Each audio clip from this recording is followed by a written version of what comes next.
My presentation is on Rolling Stone's rape news coverage gone wrong. Could this be a guide for future journalists? In November 2014, Serena Rubin Erdely published an article in Rolling Stone magazine that detailed a monstrous account of a rape that occurred on the University of Virginia's campus at the Phi Psi frat house. A young woman who identified herself as Jackie claimed she was brutally assaulted by 7 men at the frat house. Erdely published this article, and it attracted a lot of attention. It was deemed a journalistic failure by the Columbian School of Journalism and many other journalists. It was said that this story has failed at virtually every level of reporting, fact-checking, and editing. It was retracted on April 5, 2015, and on the same day, Columbia School of Journalism published an article in Rolling Stone magazine giving a detailed account of where Erdely went wrong, how the story came to be, what she could have done, what she should have done, and what she did.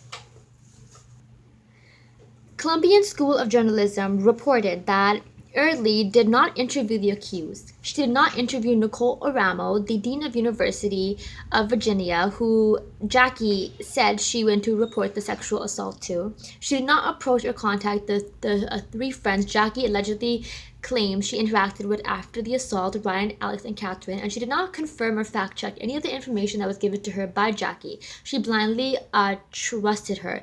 This information that she failed to verify or fact-check included pictures, a photograph of the accused, and the identities of everyone mentioned in the story.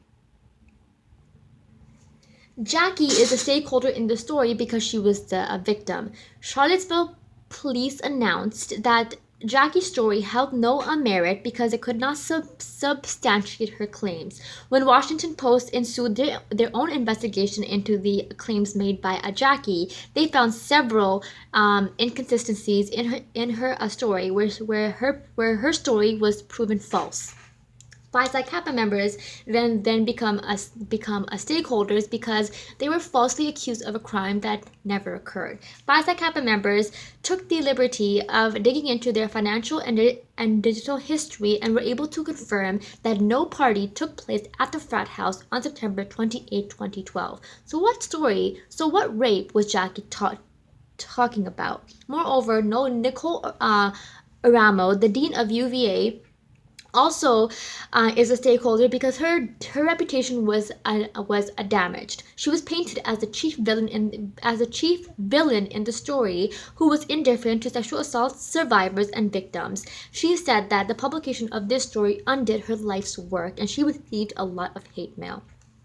Consequently, the university also becomes a stakeholder because their reputation was also damaged. Rolling Stone is a stakeholder because they were the magazine who was responsible for an article that their journalists published without verifying, fact-checking, or editing before publishing. The public becomes a stakeholder because they are receivers of this information, and a story like this, if it was true, would impact them. And which we'll talk about shortly. Sexual assault survivors and victims also become stakeholders because this story was proven false. It can seriously discourage future and current sexual assault survivors and victims to come out with this story or report it in fear of being deemed a liar, their story being ignored or doubted on. This leads us to our ethical conflict, which is seek truth versus minimizing harm. I put a bunch of quotes here to show that this to kind of give evidence as to how the story was an anatomy of a journalistic failure, how the jury found that the Rolling Stone was responsible for defaming the UVA dean with the gang rape story.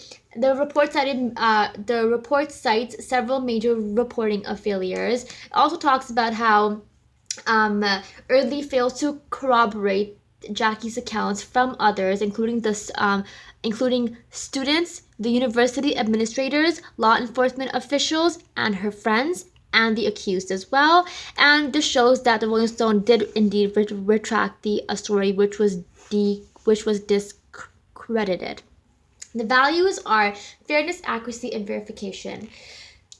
Eardley failed to seek truth because she did not verify her information. She did not corroborate a story. She did not fact check the story. She did not confirm the facts. If she had done so, this story would not have been blown up the way it was. The story was about to be about sexual assault on campuses and spark a national discussion on that. However, it turned out to be it ended up being based around bad reporting and a woman who lied about sexual assaults. She did not minimize harm to any of the stakeholders involved because she only focused on one person's story, Jackie. And by doing this, she ignored every other perspective and every other side. She did not get the other side a chance to respond. She did not approach Nicole Aramo or three of Jackie's friends. And if she did any one of those things, she would have instantly found inconsistencies like the Washington Post did. Ryan, there were statements made by Ryan and Kathy and Catherine and Alex in the story, which they told Washington Post they never made. Even Nicole Aramo, there were quotes included about her in the story, which she claimed she never made to Eardley because she never approached her. Eardley should have verified information to eliminate inconsistencies. This was only possible if she corroborated the story and reached out to everyone that was mentioned in the story, or found a way to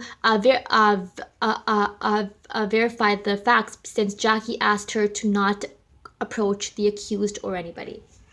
She could have confirmed if a party occurred on the night of September 28, 2012, in the same manner that Phi Psi Kappa members did. She could have asked a university administration or gone through their financial and digital records. She should have confirmed identities of everybody involved, because Jackie gave a photograph of an individual that she identified as Drew. Drew was allegedly one of the guys that raped her.